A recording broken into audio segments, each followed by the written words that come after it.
You're going to have to build new factories. That takes years to accomplish. And then you have to find workers who are willing to work in a textile factory and train them and pay American wages for them. Before we get started with the show, here's a quick word from our sponsor, Global Training Center. As trade compliance professionals, you want to make sure that your procedures and documentation are completed as correctly as possible to avoid any delays and possible fines. We provide a range of trade compliance courses that will fit your needs. From in-person or web training to recorded on-demand courses, we can train one or even thousands on your team through your learning platform or on our portal. We can even customize a private session for your team. Go to globaltrainingcenter.com to find out more. Hey, folks, we're back for another episode of Simply Trade podcast. And with that, we are going to have a good discussion today. But with that, I will also say good morning to you, Lilo, and I hope that things are going well. It looks like, as at the time we're recording this, it appears that doggone groundhog in Pennsylvania was actually pretty accurate because spring is coming on pretty quick. We had 75-degree weather yesterday, and it's going to be about 65, 68 degrees here in Memphis again today. So how about y'all down there in El Paso? Yeah, same here. It's just in the 80s, and so it's been really nice. So by the time people hear this, it'll hopefully everybody's already warmed up. But we're talking about mid-February here, and so that's it's still a lot of places that are pretty darn chilly. But here in West Texas anyway, it's in the low 80s. So yeah, Winter's all done in Texas. Oh, there you go. Folks, we have a special guest that's coming on. She's been on before. And with that is Lila Landis. She's very well respected in the industry. And you've earned your stripes, my dear. It's like, my goodness, it's you're very smart, but you've got some good credentials and have worked with some good companies and whatnot. And I'm looking forward to today's discussion. We're going to talk a little bit about what's going on as far as the import-export community and, talk about some of the top priorities with that. But Lila, before we bring her on, is there any last little things you want to talk about, Lila, for us? Recently, she became Chief Compliance Officer at Seco Logistics. So I'm assuming that means she's now a C-suite person. And then last time she was on our show, she talked about talking to the C-suite. So take her advice because she's been there. She is now there, and she has really good information about that. She's also recently signed up to do courses with a course with Global Training Center. So we'll talk a little bit about that at the end. But more than anything, we're very happy to have her back on because she has a very busy schedule, and we're happy to have her on. Our topic today is going to be really cool. I really think it's in tune with what's going on this year with the new elections coming up and how trade might evolve. So. Yeah, well, there's so much going on. I'm really excited to talk about it today. With that, let's get started and we'll jump right on in. What do you see as some of the top trends, I guess, in the compliance arena, especially with this election year and all the things, trying to project out, well, if this person's elected, what do you think is going to happen to some of our trade deals or whatever else? So what do you think is some of the top trending items there, Lila? Well, I think we're seeing a lot of enforcement, both import and export. And so, now more than ever, I think importer exporters really need to be managing their risks and paying attention to what's going on in terms of regulatory updates and enforcement actions on the import and export side. On the import, we're seeing a lot of forced labor detentions. In the first year of UFLPA, the detentions were over $1 billion in value for shipments that they detained, and that's really not slowing down. It's something where, they're paying very close attention to changes in country of origin, right? It's not something where, importers can try to just route through a third party country like Malaysia or Vietnam or Indonesia and think that you're going to be able to avoid forced labor scrutiny. This is something where, CBP has access to this massive amount of data from ACE, and they are using that data, that metadata, to really identify when there are changes to commodities in terms of country of origin, changes to HS codes, and they're catching that the same way that we saw with Section 301. So a lot of enforcement going on there. Well, and with that, you can imagine with such, a massive amounts of data, they're going to also be comparing of that entry data to, other data files, if you will, of things and trends and items going on in different industries. So, to compare even prices, valuation kind of thing of what people are selling, retail, wholesale, all that. Don't think that customs doesn't have a good idea and that you can pull one over on, especially in today's world where we're so information heavy. So, if this is your entry, well, let's see how it matches up to other data elements that they have access to. And as they compare that, they'll be, even with artificial intelligence to, people doing an actual analysis and red flags going up to see what's happening with that. I think that's a big deal. But the enforcement side is also a scenario there where I've heard that, and Lila and I both have heard that from many different sides of the government. FMC is one, the Federal Maritime Commission. We've had discussion on that when they are talking about some enforcement activities from that realm. And I'm like, man, I'm shocked. I hadn't thought about it. Well, FMC really got a shot in the arm, right, with the Ocean Shipping Reform Act with OSRA when that got passed. And that was it was very reactionary to what a lot of people felt like was ocean carriers kind of taking advantage of shippers during the pandemic when we had, really low capacity for freight and a huge increase in demand with e-com, that they felt like a lot of ocean carriers were abusing that new, balance of power in terms of supply and demand and going overboard on detention and demurrage and kind of like cherry picking which customers would get equipment and things like that. And that's how OSRA came about. And we're starting to see enforcement actions from that. So that just fully took effect, I believe, June of 2022. And we've seen investigations and enforcement actions coming out of that, not just for ocean carriers, but actually for freight forwarders who are in VOCCs as well. And so definitely something that, the service providers need to be taking stock of, making sure that their FMC compliance is up to date, and that shippers should be aware of that there are new tools available to them if they think that they are not being treated fairly by their service provider. All right, to that point, what would be, a couple of key actions that somebody that should take if they're an exporter or an importer company using obviously freight forwarders or ocean carriers? What would be the action you would recommend that they should take to either become proficient or check things out for them?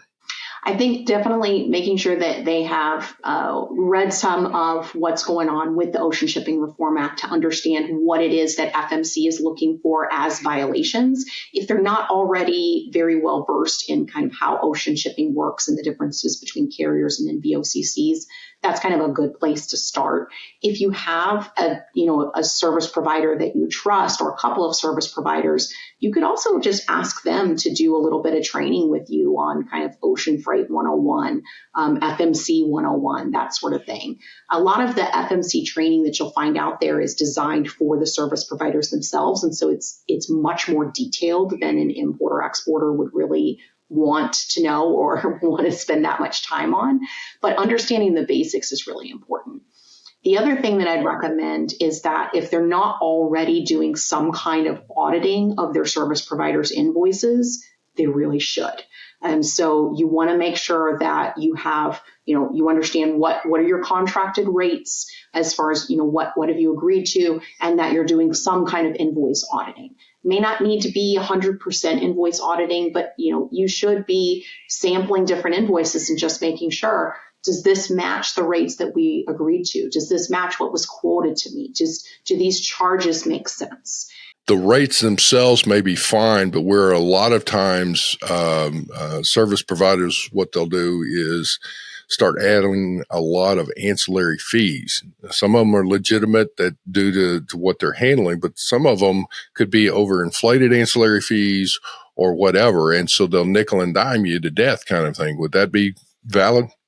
Yeah, absolutely. That is, it's of course, it's an unethical practice, but it certainly happens. And so then that is part of what you would want to look at when you are doing an invoice audit is not just the rate itself, but certainly any fees that have been charged, with a particular eye on detention and demurrage on that, because that is the one that FMC particularly is, looking at as far as, sometimes being abused. So the next thing is as far as some of the other things that are going on, what seems to be another top issue that you see that, we should be looking at? Should we consider, if somebody gets in office or not, or stays in office or not, or whatever the case is, what do you think is going to happen? So I think we're looking at, from a trade compliance perspective, two very, very different environments depending on the outcome of the election, right? And I'm not endorsing either candidate or saying who's going to be better or anything like that. I'm just saying we are looking at very different environments.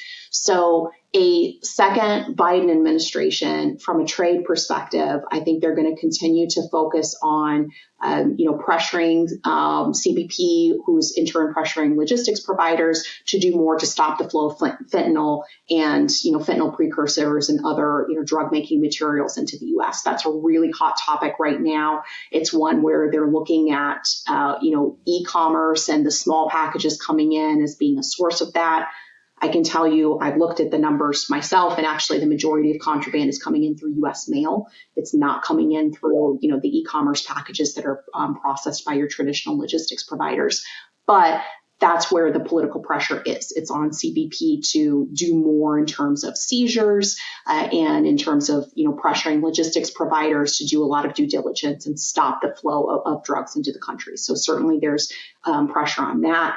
Continue to see, some action in terms of trying to reduce, illegal immigration, because we have seen a surge in border crossings over the past couple of years. So looking at that.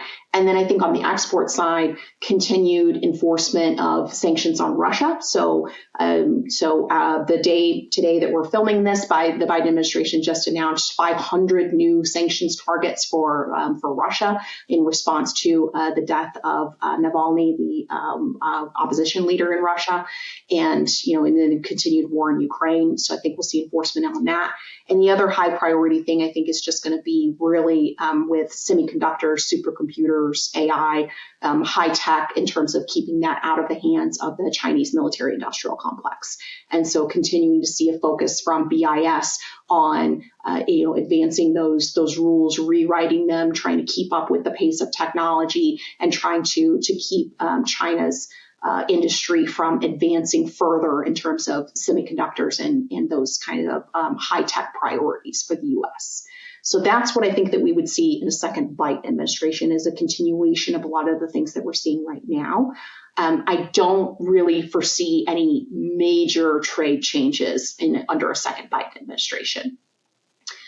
If we have a Trump administration, if we have Trump coming back into the office, it's really hard to predict, right? Because campaign promises don't always mean a whole lot, right? People aren't able or necessarily willing to fulfill all the campaign promises that they make.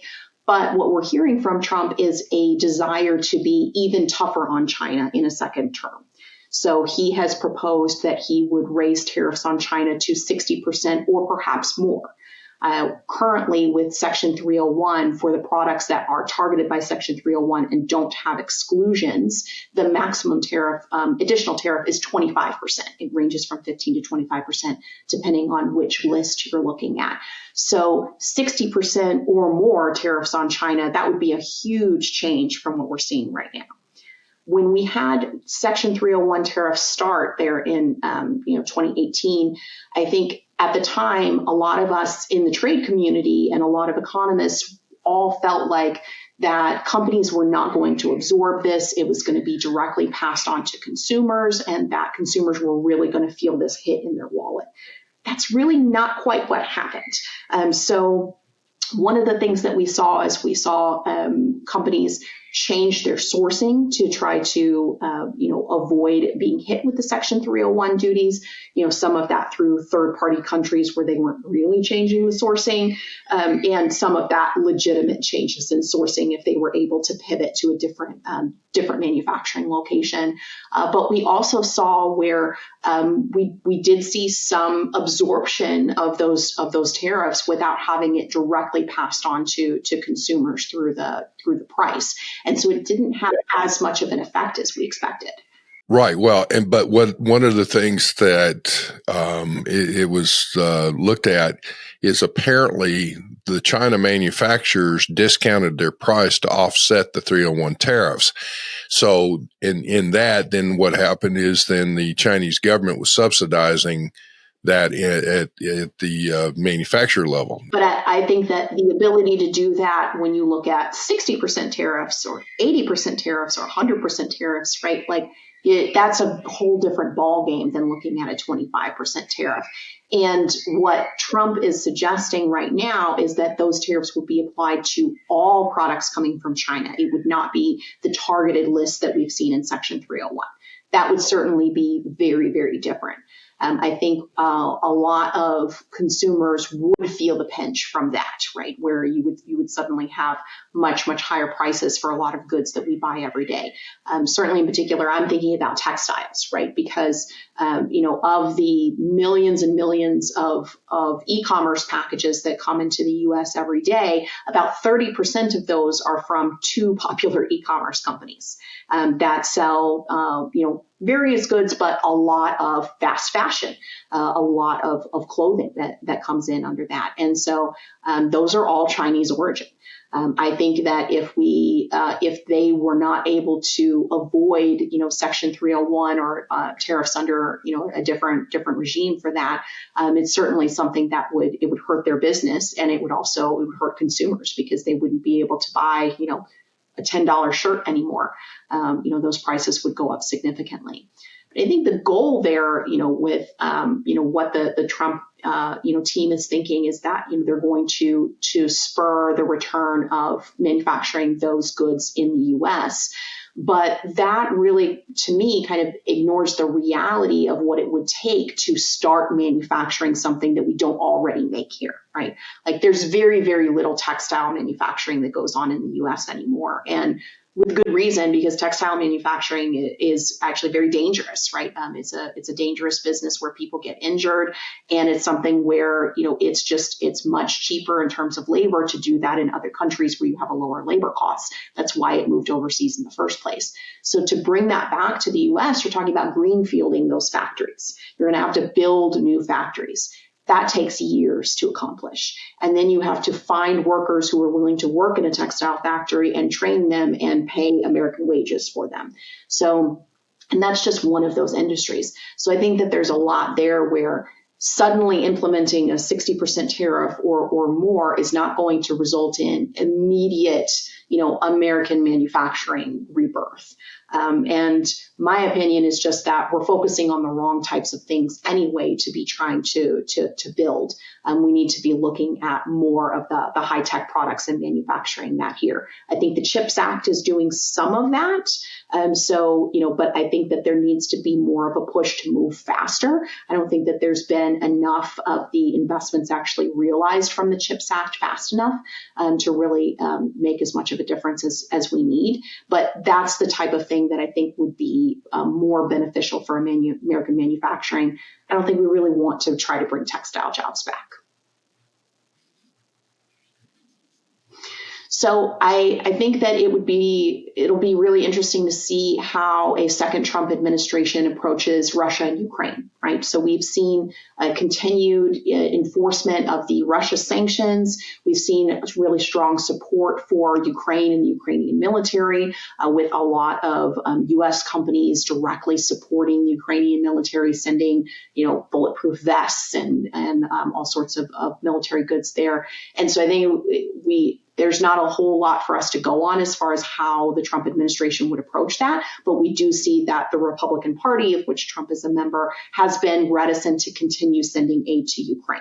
So we may see then a drop off in aid to Ukraine with a second Trump administration. We may see, either the Trump administration not wanting to put any new sanctions on Russia, or even possibly a relaxation of the sanctions on Russia, because they don't necessarily have the same view on Russia that the Biden administration has. And so, which I think would be kind of really difficult for the trade community to handle, because right now, if you're in the U.S. and you're dealing with Russia sanctions, it's just been a continued ramp up to being almost completely comprehensively sanctioned, right?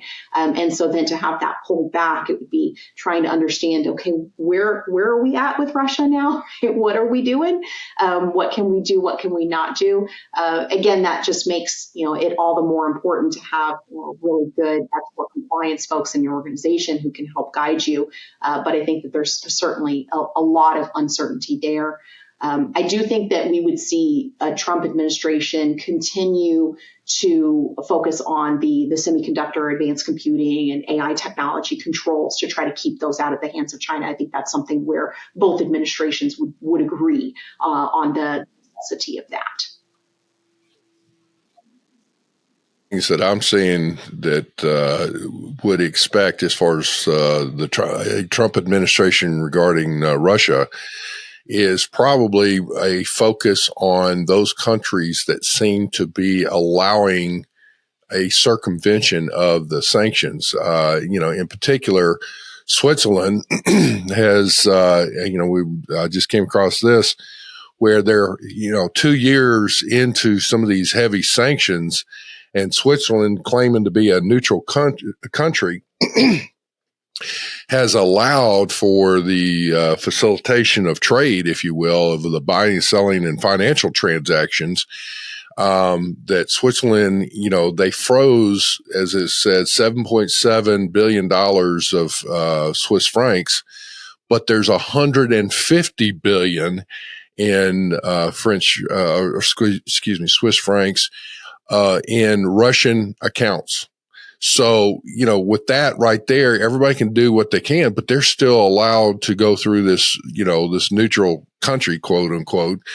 The other scenario there is with China and Iran that are basically propping up Russia's economy, using other currencies. And then the other thing that a current situation that is troubling is so far with the BRICS initiative trying to replace the U.S. dollar as the reserve currency on the international market, with Brazil, Russia, India, China, now Saudi Arabia, and some other countries that are trying to use other currencies other than the U.S. dollar. Well, with that, that's all came about in less than a year's time frame, a year and a half ago.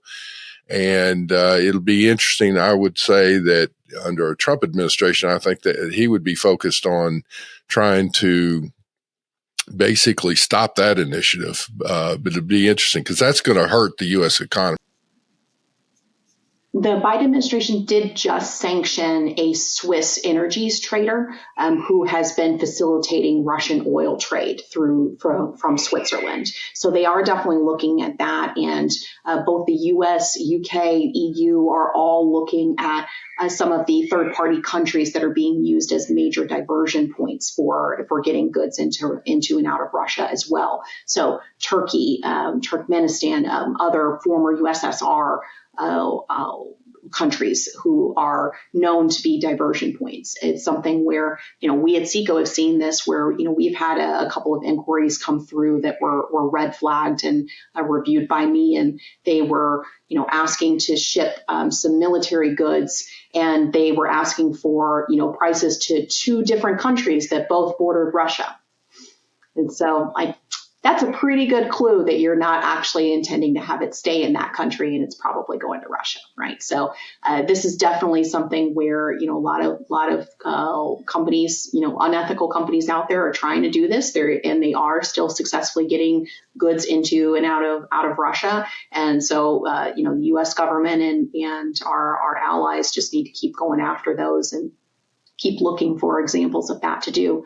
I think that's one of the areas where, we're going to see a lot more use of data and AI to process data in the future. So there was an article that came out maybe, I want to say a couple months ago, where it was a nonprofit group that analyzed satellite data to be able to show that there were a whole lot of ocean vessels that were not showing up as officially registered.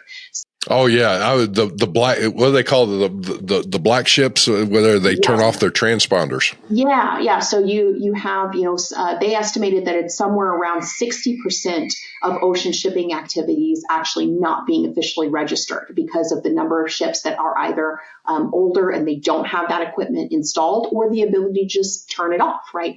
Which, if you're doing sanctions evasion, that's what you're going to do, right? You're going to turn off your responder so that it doesn't show that, hey, I'm actually taking stuff between China and North Korea.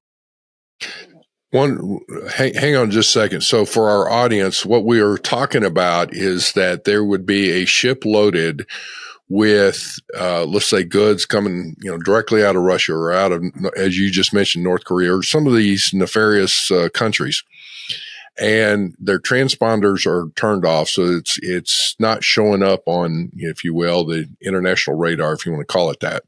Anyway, so you'd be able to track it, and a lot of times these ships will meet another ship out on the ocean, transload their goods, and then that second ship will then at some point, which is registered, is fine, and they'll turn on their transponder, turn it back on when they're coming into port or whatever, and it'll make it look like they had some technical difficulties, whatever, but that their goods came from a legitimate source and that they're coming into port, when in fact, I mean, it's happened with a lot of petroleum. It's happened with other goods. But all said and done, that's what we're talking about when we're talking about a black ship or something like that. Weapons smuggling as well. This is something that goes on a lot with weapons smuggling. So we had the recent Navy SEAL boarding a vessel suspected of weapons smuggling, and they did make arrests coming out of that.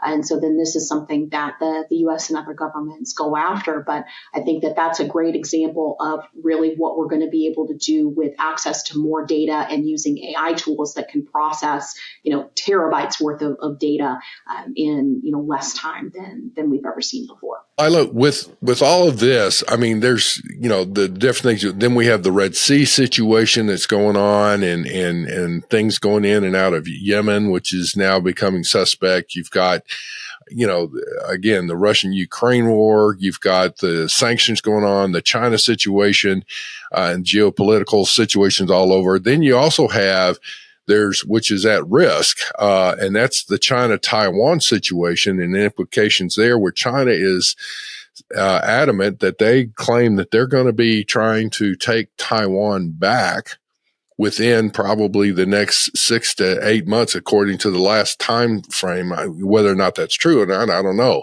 The point being is that within a year, they are wanting to take Taiwan back. And so that said, that would be a major hit to other supplies, especially the chips, as you were talking about, and the need to accelerate. But all these different things that are going on in the geopolitical realm and regions and all that, if you're in a compliance role, how in the world can you keep up with all of this? I mean, you may be limited in your staff or whatever. Do you have any suggestions regarding that situation? Yeah, absolutely. I think, there's a lot of great training resources out there that highlight just the biggest news so that you are not trying to filter through everything yourself. There's trade nerds like me who do filter through everything, right? And pick out what's interesting. But even I love, looking at different trade news sources. So there's a lot of great ways to do that. Certainly Simply Trade podcast, right? We highlight a lot of stuff here. So ICPA is another great organization that you can pay attention to for updated training. Global Training Center is another great option for training. There's a lot of really good global trade newsletters out there, and certainly your service providers, right? If you hopefully you have a strong relationship with either a customs broker, a freight forwarder, or a couple of them, really turn to them. If you should be doing regular quarterly business reviews with them anyway, where they are, talking to you about your shipping activity, showing you KPIs and things like that.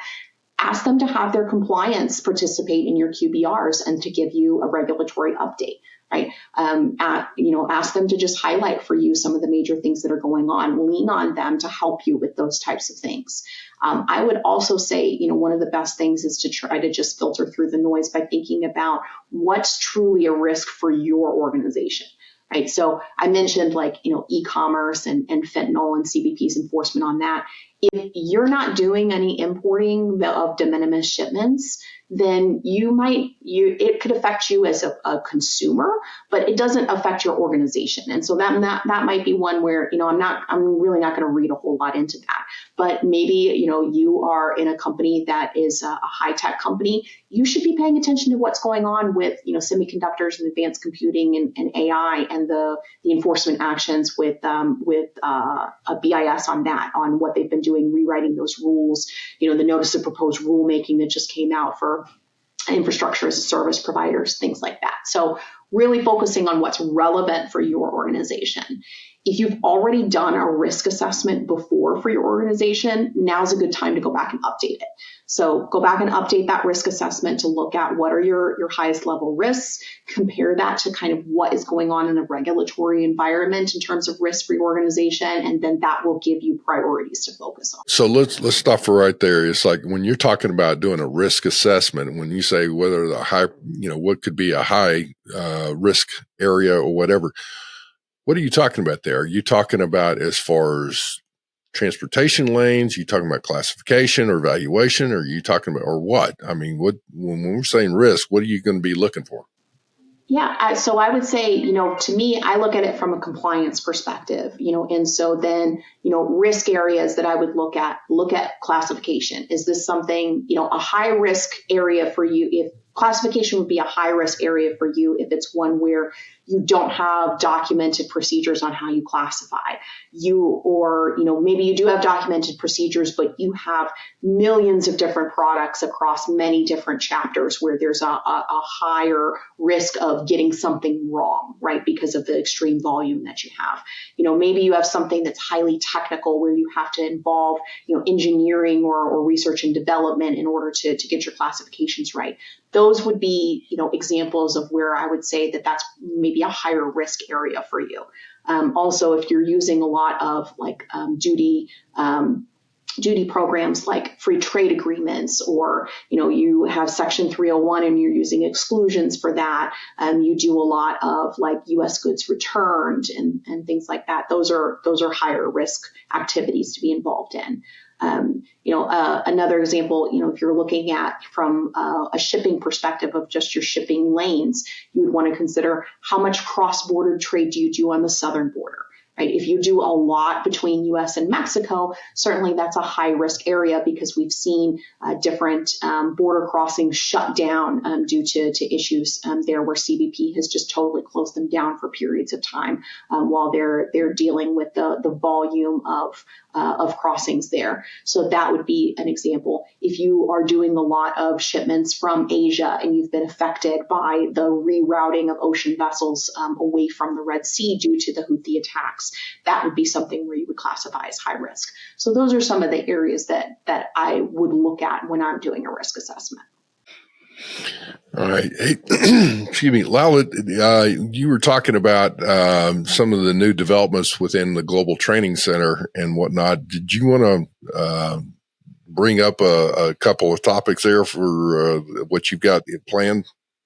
So what we're doing is we partnered with Lila here, and we created a really neat course. It's a little different from what everybody else is doing in the sense that it's not a necessarily a e-learning course, not necessarily a live course. It's more of a combination of both. It's a hybrid course, and you're not taking that over a 1-day period. For example, this is more of a 4-week course, kind of like a mini semester at a college or university, where you're consuming content online and you're consuming lessons and doing a little bit of homework, maybe, and discussions online. So it's what we call community-based training. And we didn't invent that term. It's actually a term out there in the industry. So with a community-based training, it's really neat in that everybody gets to collaborate and talk to each other and pretty much learn from each other with the guidance of Global Training Center, and in this case, our instructor, Lila. But she created a really neat course that we're building a compliance program within your company. So that compliance program can include things like your trade compliance manual, for example. And it kind of lines up with a lot of what we're talking today in the sense that, Lila will probably be able to say better about that, but, more like, yeah, we'll talk about the risk assessment. So, week one, actually, we're going to be focused on just assessing your organization, really trying to determine, what are your major risks and gap areas so that you know what to focus on with your compliance program. So that's part of what we'll address, and we are definitely going to talk about how to write your compliance manual. What needs to be in it from both an import and export perspective, and so we'll go through that in weeks 2 and 3, and then week 4 we wrap it up by talking about additional topics like training and auditing that should be in anyone's compliance manual, and how to level up your compliance program. What do you do once you've got the basics in place to really take it to the next level? Folks, this is one of those things that I would tell you that if you are in charge of your compliance area and you yourself are busy running that area and that department, you need to pick somebody like your second in command or whatever, at least to look into getting, if you're not going to do it yourself, to take some kind of training like what we just mentioned with Lila and in this program. It's not going to be a case where you're 4 weeks steady. It's a case where I'm sure that there's, you do some of your training and then you have a whole lot of homework where you're going in and assessing and doing some of your own look into your own company. But if you are new to the industry and you're working your way up and you want to have aspirations of becoming a director of compliance or a manager of compliance in your area, or you're at the C level, whatever, at some point, this is one of those areas that will give you that knowledge of what to manage, how to do it. Is it going to be a hands-on or are you going to be an advisor type group? But you got to have the knowledge in that. And if you're going to be hands-on, then you're running a compliance operation that's hands-on, looks at that. If you're going to be an advisor, you have people in your company that are doing the work and you're advising them, kind of like a consultant type scenario, internal, but to keep them on track. So whether either way you go, this is a course that would be ideal to help you create a vision for your compliance area, and from that, where your weak points are in your company and what you need to focus on conversely, where your strong points are and where you don't need to, waste a whole lot of time. You've already got good things in there and you're focusing on where you need to shore up some issues. And I think one of the great things about the way that we've structured this course is to have the ability to ask questions, where, Professor Lila is going to have office hours available to you each of the 4 weeks during the course to be able to answer your specific questions. And so you can ask about, well, how would this apply to my organization, or what might I be missing? Things like that. Outstanding.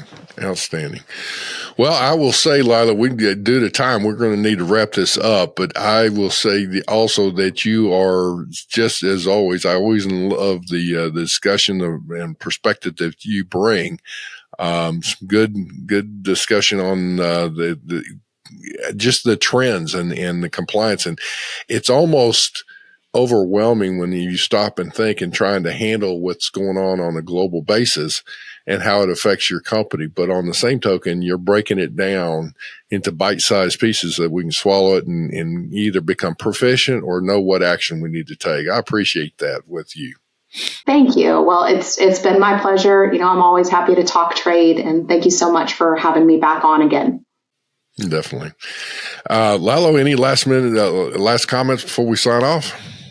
No, just thankful that Lila was able to come on. Again, I know you're very busy, Lila, and especially having 3 little ones running around the house as well. So balancing work-life balance and everything. So, but thank you so much. And we look forward to, at least virtually, seeing you at ICPA. I know you're going to attend virtually. So I'll be running some virtual networking sessions. So yeah, exactly. Yeah. That's what I saw. So that's what I mean.